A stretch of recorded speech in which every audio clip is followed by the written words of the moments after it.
Kitano nnyo ekya muganda waffe Yakubu. Okufa kwa Yakubu basebo ne bannyabo kukuba ttookyeze ku ludda olwange era nkakasa oba ofumitiriza buli muntu nawe ojja kiraba nga bwe nkiraba nti okufa kwa Yakubu kumulisa byonna byetwogerako kwegamba mu luzungu lwangu yesamale ya byonna byetubadde twogerako.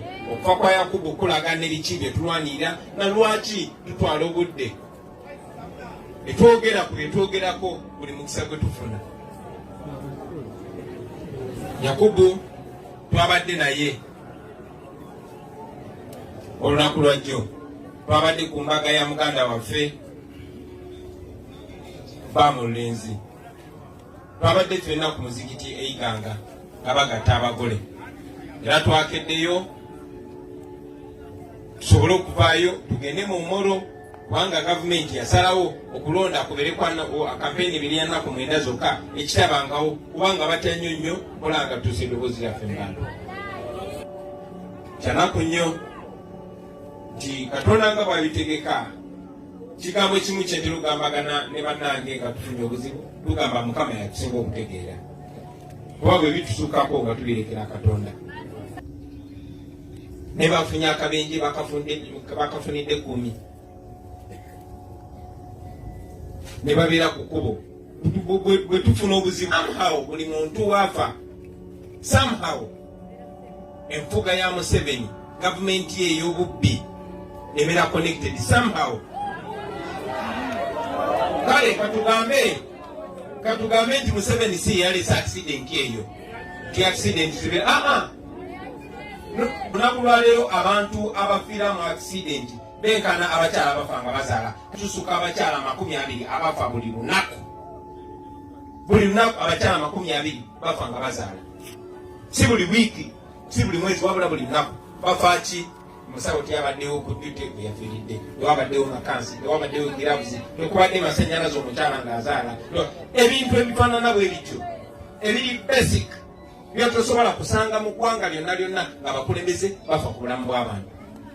Kaakati nga muganda waffe gwe tuzika olwaleero bwe kitwale nti olunaku lwaleero waliwo emikolo bwe giti 20 kubanga abafa accident baba benkana n'abakyala bafa ekitegeeza babaawo okuzika nga bafuna accident batya si nti wajja kulekera abakyala balekerawo okuzaala balekerawo okufiira mu masaanya gazaala, si nti accident ezijja kubeerawo naye abantu bafa batya mu accident. Baganda bafa abo bafunye akabenje ne babeera ku kkubo nga tewali muntu yenna asobola kuyimirira.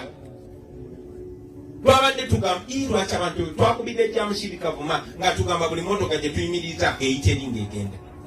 Mu nsi yonna ekulemberwa obubi eri nti poliisi ekozesebwa kunyaga abantu buli opportunity ebeerawo, ne bw'okwasanga omuntu ng'afunye akabenje n'omusa mu motoka yo kumutuusa poliisi basooka kukwata omala kuvaamu kakadde. Yeyo kati okufa kwa muganda waffe oyo kwatukubidde ne kuto ekigo ekyo naye nga tukomyewo bwe bafunidde akabenje. Babaddewo ne bakumalira ku kkubo, bagenza okubajjawo, twagenza okuba essimu ambulance okuva Embaale okujja okubajjawo nga muganda waffe tutegeezeddwa nti ye alabika afudde. Naye ate si yeke yafudde. Olunaku lwajjo muganda waffe omulala gwe bayita Waiswa Dennis Weiganga naye yafudde mu kabenje ako. Bw'oba otunudde ku bufaananyi bwe batusindikidde baganda baffe nga bafunye accident bamutaddeko kanyole ya drip ne bateeka awo wansi. Naye kino tekyabadde 10 yokka, kiri mu ggwanga lyonna n'emulago wano. Bw'oba otunulidde enfa ya muganda waffe ono kikulaga Uganda kije tulimu kino ekizibu kyetolodde eggwanga lyonna. Era ffe tuwanye ekitiibwa muganda waffe Yakubu kubanga yafudde alwanyisa bino. Ali eyo agamba nti ebinkwatako ebyokulwana okuteekawo enkyukakyuka tulabe nga tufuna gavumenti efa ku bannayuganda nga n'ebikolebwa bikolebwa kuyamba bannayuganda. Kubanga oli comfortable, olina kalinaayo, olina emotoka y'ebbeeyi, tosobola kumanya wa ogenda kituukirako. Bwe oyinza okulowooza nti anze nsula muyenga, tulina ebidwaliro lyaffe wano Nakasero, tulina wa tomanya wawe kigenda kutuukirako.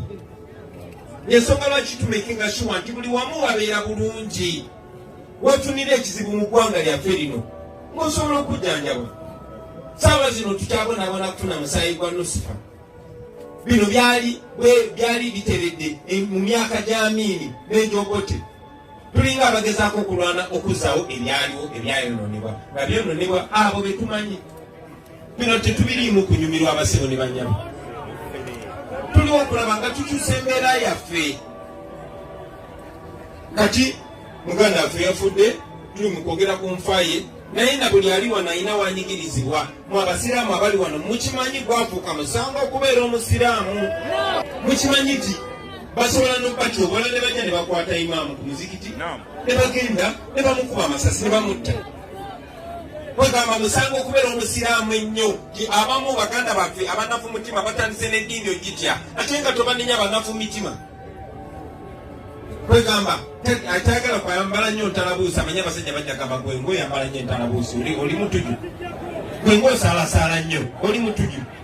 Ebityo bwe biri ojja kutuuka n'ekiseera bagambe naye gwe buli lwakutaano okulaba ku muzikiti mubala kati. Kubanga bwe kityo bwe kiri basebo ne bannyabo. Ekyennaku tewali muntu asobola bakola ebyo bikolobero nga takozesezza omu ku mmwe. Nyino amawulire amabi gye muli mwenna mujja kufa. Museveni atutadde mu Uganda ajonoonye bw'ati okumala emyaka 36. Basinga obungi tebaaliwo emyaka 36 egiyise. Ekitegeeza bwe tuba tugendedde mu mbeera gye eno malayika wallahi temujja kuweza myaka 36 mu maaso. Oba tofudde lwa nguudo mbi ojja kufa lwa malwaliro mabi oba bajja kutta bussi nga bwe batta Yasiini Kawuma. So kitukakatako ffenna baganda bange okujjukira nti n'ensi yaffe era tukole ekyo tulina okukola. Obubaka bwange obusembayo nja buwammwe bakulembeze bannaffe. Nze nakirabye era n'ensonga lwaki twavuddeyo twabadde n'obuvumu obuvaayo mwomolo. Twetaaga MP omulala twongere okunafuya Museveni naye twavuddeyo kuba gye twayise twalabye nga abantu bonna bawagira nkyukakyuka buli wamu mu ggwanga. Mwe bakulembeze bannange aba people power aba NUP twajja ne tuwa abantu obubaka ne tubagamba ffe tuze kubeera basaabanti bammwe.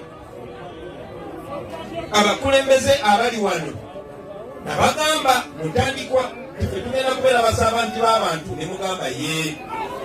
Ne tugamba tugenda kumanyiga abantu ne mugamba ye. Ne tugamba abantu b'Abannayuganda balina ekigambo ekisembayo ne tugamba ye. So kyanaku nnyo titulina mumwe bakansala bambalubaga bamba bakiso namumwe ababaka ba parliament. Njagala mumanye baganda bange kyolunaku lwa byonna twakibagamba nti nange kamakoogera ntero kibagamba.